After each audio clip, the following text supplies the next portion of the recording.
ಪ್ರಿಯ ನಿರೀಕ್ಷಕರೇ ನಮಸ್ಕಾರ. ಬೀರ್ಬಲ್ನ ವಿಶೇಷ ಕಾರ್ಯಕ್ರಮಕ್ಕೆ ತಮ್ಮೆಲ್ಲರಿಗೂ ಕೂಡ ಆತ್ಮೀಯವಾದ ಸ್ವಾಗತ. ವೀಕ್ಷಕರೇ, ಒಂದು ಶಾಕಿಂಗ್ ರಿಪೋರ್ಟು. ದೆಹಲಿ ಜಂತರ್ ಮಂತರ್ನಲ್ಲಿ ಉಪವಾಸ ಕೂತಿದ್ದ ಸೋನಂ ವಾಂಗ್ಚುಕ್ ಅವರನ್ನು ಮುಗಿಸೋದಕ್ಕೆ 8 ಮಂದಿ ಹಂತಕರು ರೈಲಲ್ಲಿ ಹೊರಟಿದ್ರು. ಸ್ವಲ್ಪ ಯಾಮಾರಿದ್ರು ಕೂಡ ಮೋದಿಜಿ ಸಂಪುಟದ ಸಚಿವರ ಪ್ರಾಣಕ್ಕೂ ಕೂತಿತ್ತು. ದೆಹಲಿ ಅಷ್ಟೇ ಅಲ್ಲ, ಇಡೀ ದೇಶವನ್ನ ಹೊತ್ತಿ ಉರಿಸೋಕೆ ಪೆಟ್ರೋಲ್ ಬಾಂಬ್ಗಳು ಕೂಡ ರೆಡಿ ಆಗಿದ್ವು. ಇಲ್ಲಿ ಟ್ವಿಸ್ಟ್ ಏನ್ ಗೊತ್ತಾ? ಈ ಇಡೀ ಸಂಚನ್ನ ಬಯಲಿಗೆಳೆದ ಪೊಲೀಸ್ ಅಧಿಕಾರಿಯೇ ಶಿಕ್ಷೆ ಅನುಭವಿಸ್ಬೇಕಾಗತ್ತೆ. ಅಷ್ಟಕ್ಕೂ ಯಾರು ಆ ಪ್ರಾಮಾಣಿಕ ಅಧಿಕಾರಿ? ಇದೆಲ್ಲದರ ಹಿಂದಿರುವಂತಹ ಆ ಕಾಣದ ಕೈಗಳು ಯಾವುದು? ಎಲ್ಲವನ್ನ ಕೂಡ ಡಿಟೇಲ್ ಆಗಿ ಮಾತಾಡ್ತಾ ಹೋಗ್ತೀನಿ. ವಿಡಿಯೋವನ್ನ ಕೊನೆವರೆಗೂ ಮಿಸ್ ಮಾಡದೆ ನೋಡಿ. ಇನ್ನೂ ಕೂಡ ನಮ್ಮ ಬೀರ್ಬಲ್ ಚಾನಲ್ ಅನ್ನ ಸಬ್ಸ್ಕ್ರೈಬ್ ಮಾಡಿಲ್ಲ ಅಂದ್ರೆ ಈ ಕೂಡಲೇ ಸಬ್ಸ್ಕ್ರೈಬ್ ಮಾಡಿ ಹಾಗೂ ಬೆಲ್ ಐಕಾನ್ ಅನ್ನು ಕ್ಲಿಕ್ ಮಾಡಿ. ನೀವು ಇದೇ ರೀತಿ ರಾಜ್ಯ ಆಳ್ತಾ ಇದ್ರೆ ಜನ ರೊಚ್ಗೆದ್ದು ಮೆಟ್ನಲ್ಲಿ ಫೈಡ್ ಅಂತ ಹೊಡೆದು ಖಂಡಿತ ಈ ದಿನ ಬಂದೇ ಬರುತ್ತೆ. ಅಧಿಕಾರಕ್ಕಾಗಿ ದೇಶವನ್ನ ನಾಶ ಮಾಡೋದಕ್ಕೆ ಹೊರಟಿರೋ ರಾಜಕಾರಣಿಗಳಿಗೆ ಜನರ ಮುಂದೊಂದಿನ ಬಾರಿಸಬೇಕಾದ ದಿನ ಬಂದೇ ಬರುತ್ತೆ. ವೀಕ್ಷಕರ, ಈ IPS ಅಧಿಕಾರಿ ಪಂಜಾಬ್ನ ಅಮೃತ್ಸರದ ಪೊಲೀಸ್ ಕಮಿಷನರ್ ಆಗಿದ್ದಂತಹ ಗುರ್ಪ್ರೀತ್ ಸಿಂಗ್ ಬುಲ್ಲರ್. ಎಲ್ಲ ಕಡೆಯಲ್ಲೂ ಇವರದ್ದೇ ಚರ್ಚೆಗಳು ಈಗ ಶುರುವಾಗಿದೆ. ಅಂತಹದ್ದೇನ್ ಮಾಡಿದ್ರಿ ಇವರು? ಡಿಟೇಲ್ ಆಗಿ ಮಾತಾಡ್ತಾ ಹೋಗ್ತೀನಿ. ವೀಕ್ಷಕರೇ, ಅಮೃತ್ಸರ ಅನ್ನೋದು ಕೇವಲ ಒಂದು ನಗರ ಅಲ್ಲ, ಅದು ನಾರ್ತ್ ಇಂಡಿಯಾದ ಅತ್ಯಂತ ಸೂಕ್ಷ್ಮವಾದ ಬಾರ್ಡರ್ ಸಿಟಿ ಅಂತ ಹೇಳ್ಬೋದು.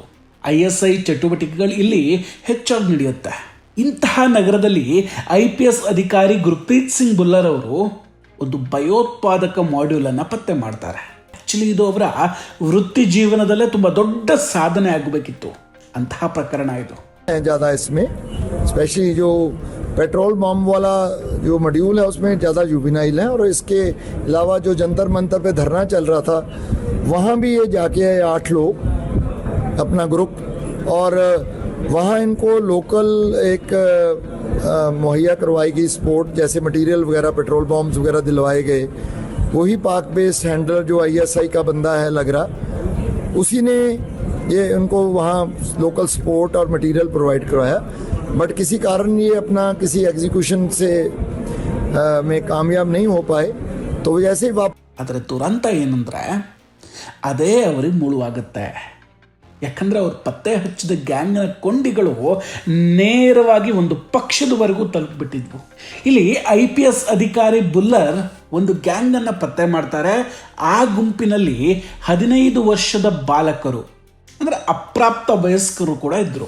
ಈ ಮಕ್ಕಳಿಗೆ ಪೊಲೀಸ್ ಠಾಣೆಗಳ ವಿಡಿಯೋ ಮಾಡೋದಕ್ಕೆ, ಯೂನಿಫಾರ್ಮ್ನಲ್ಲಿರುವಂತಹ ಸಿಬ್ಬಂದಿಯನ್ನ ಟಾರ್ಗೆಟ್ ಮಾಡೋದಕ್ಕೆ ಹಣವನ್ನ PTM ಮೂಲಕ ಕಳಿಸ್ಲಾಗ್ತಾ ಇತ್ತು. ಇದನ್ನ ಕೇಳಿದಂತಹ ಅಧಿಕಾರಿ ಬುಲ್ಲರ್ ಅವರಿಗೆ ತುಂಬಾ ದೊಡ್ಡ ಶಾಕ್ ಆಗುತ್ತೆ. ನಂತರ ಅವರನ್ನ ಇನ್ನಷ್ಟು ತನಿಖೆ ಮಾಡಿದಾಗ ಇನ್ನೊಂದು ವಿಷಯ ಕೂಡ ಬಯಲಾಗುತ್ತೆ. ಈ ಮಾಡ್ಯೂಲ್ನಲ್ಲಿದ್ದಂತಹ 8 ಮಂದಿಯನ್ನ ದೆಹಲಿಯ ಜಂತರ್ ಮಂತರ್ಗೆ ಕಳಿಸಲಾಗಿತ್ತು ಅಂತ.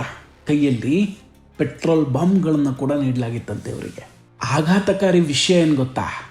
ಇವರೆಲ್ಲ ರೈಲ್ನಲ್ಲಿ ದೆಹಲಿಗೆ ಹೋಗಿ ಅಲ್ಲಿಂದ ವಾಪಸ್ ಕೂಡ ಬಂದಿದ್ರು. ಅಷ್ಟಕ್ಕೂ ಇವರ ಉದ್ದೇಶ ಏನಿತ್ತು ಗೊತ್ತಾ?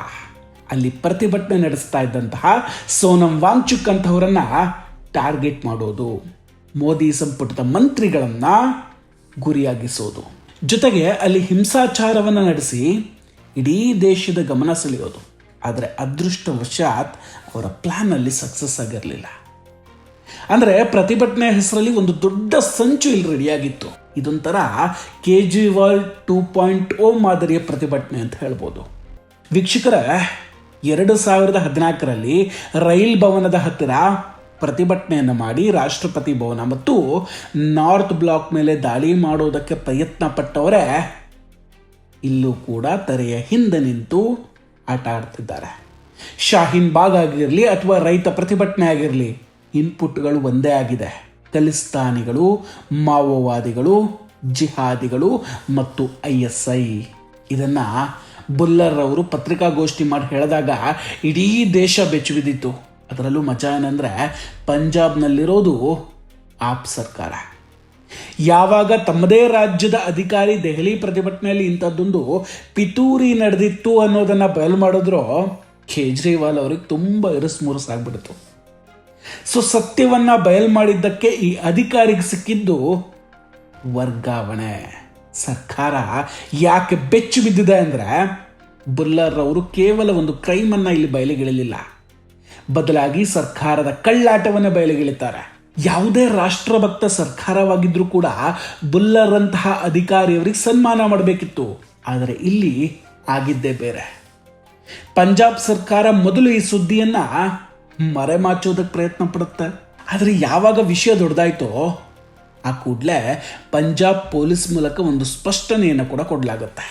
ಆ ಸ್ಪಷ್ಟನೆಯಲ್ಲಿ ಬುಲ್ಲರ್ ಅವರ ಮಾತುಗಳನ್ನು ತಿರುಚಲಾಗಿದೆ, ಜಂತರ್ ಮಂತರ್ಗೂ ಇದಕ್ಕೂ ಸಂಬಂಧವೇ ಇಲ್ಲ ಅಂತ ಹೇಳೋದಕ್ಕೆ ಪ್ರಯತ್ನ ಪಡ್ತಾರೆ.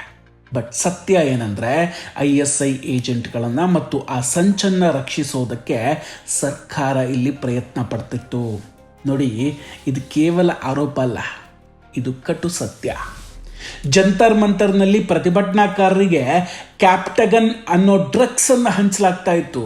ಈ ಡ್ರಗ್ಸ್ ಸೇವಿಸಿದವರು ಅಮಲ್ನಲ್ಲಿರ್ತಿದ್ರು, ಜೊತೆಗೆ ಅವ್ರಿಗೆ ಏನು ಮಾಡ್ತಿದ್ದೇವೆ ಅನ್ನೋದು ಕೂಡ ಗೊತ್ತಿರ್ತಿರ್ಲಿಲ್ಲ. ISI ಜೊತೆ ಸಂಬಂಧ ಇರೋರಿಗೆ ನಾರ್ಕೋಟಿಕ್ಸ್ ಲಿಂಕ್ ಇರೋದು ಸಾಮಾನ್ಯ ಆಗಿಬಿಟ್ಟಿದೆ. ಇದೆಲ್ಲವೂ ಕೂಡ ವಿದೇಶಿ ನಿಧಿಯ ಮೂಲಕ ನಡೀತಾ ಇದೆ.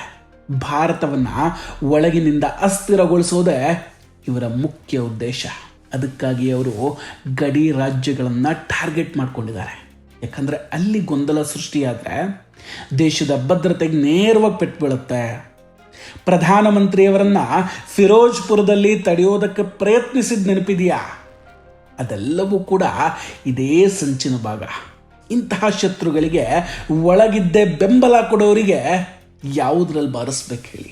ಅಂದಹಾಗೆ ವೀಕ್ಷಕರೇ, ಕೊನೆಯದಾಗಿ ಒಂದು ಮಾತು, ದೇಶದ ಭದ್ರತೆ ಕೇವಲ ಸರ್ಕಾರದ ಜವಾಬ್ದಾರಿ ಅಲ್ಲ, ಅದು ಪ್ರತಿಯೊಬ್ಬ ನಾಗರಿಕನ ಜವಾಬ್ದಾರಿ ಕೂಡ ಹೌದು. ಬುಲ್ಲರ್ ಅವರಂತಹ ಪ್ರಾಮಾಣಿಕ ಅಧಿಕಾರಿಗಳ ಪರವಾಗಿ ನಾವಿವತ್ತು ನಿಲ್ಲಲೇಬೇಕು. ಕೇಂದ್ರ ಏಜೆನ್ಸಿಗಳು ಈ ಪ್ರಕರಣದ ಬಗ್ಗೆ ತುಂಬ ಆಳವಾದ ತನಿಖೆಯನ್ನು ನಡೆಸಬೇಕು. ಇದರ ಹಿಂದಿರುವ ಮಾಸ್ಟರ್ ಮೈಂಡ್ಗಳನ್ನು ಜೈಲಿಗಟ್ಟಬೇಕು. ಇದರ ಬಗ್ಗೆ ನಿಮ್ಮ ಅಭಿಪ್ರಾಯ ಏನು? ದಯವಿಟ್ಟು ಕಮೆಂಟ್ ಮಾಡಿ ತಿಳಿಸಿ. ನಾವು ಕೊಟ್ಟಂತಹ ಮಾಹಿತಿಗಳು ನಿಮಗಿಷ್ಟ ಆಗಿದ್ದರೆ ವಿಡಿಯೋವನ್ನು ಲೈಕ್ ಮಾಡಿ ಹಾಗೂ ಶೇರ್ ಮಾಡಿ. ಇನ್ನೂ ಕೂಡ ನಮ್ಮ ಬೀರ್ಬಲ್ ಚಾನಲನ್ನು ಸಬ್ಸ್ಕ್ರೈಬ್ ಮಾಡಿಲ್ಲ ಅಂದರೆ ಈ ಕೂಡಲೇ ಸಬ್ಸ್ಕ್ರೈಬ್ ಮಾಡಿ ಹಾಗೂ ಬೆಲ್ ಐಕಾನನ್ನು ಕ್ಲಿಕ್ ಮಾಡಿ. ನಮಸ್ಕಾರ, ಟೇಕ್ ಕೇರ್ ಆ್ಯಂಡ್ ಬಾಯ್. ಮತ್ತೆ ಭೇಟಿಯಾಗೋಣ. ಜೈ ಹಿಂದ್.